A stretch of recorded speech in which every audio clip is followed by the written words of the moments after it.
Hi friends, ఇది నేను ఏదైతే జాబ్ చేస్తున్నానో ఆ జాబ్లో నాకు దక్కిన ఒక ప్రమోషన్ అన్నట్టు.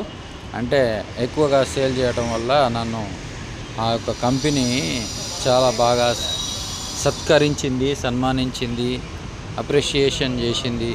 కాబట్టి ఈ కంపెనీ చాలా మంచిదని నేను చెప్పగలను. Okay, thank you watching my channel. మీరు ఇవన్నీ చూడండి, చూసి లైక్, షేరు, సబ్స్క్రైబ్ చేయండి. మీరు తప్పకుండా మాత్రం మీ యొక్క అమూల్యమైన కామెంట్ని పెట్టండి. Thank you.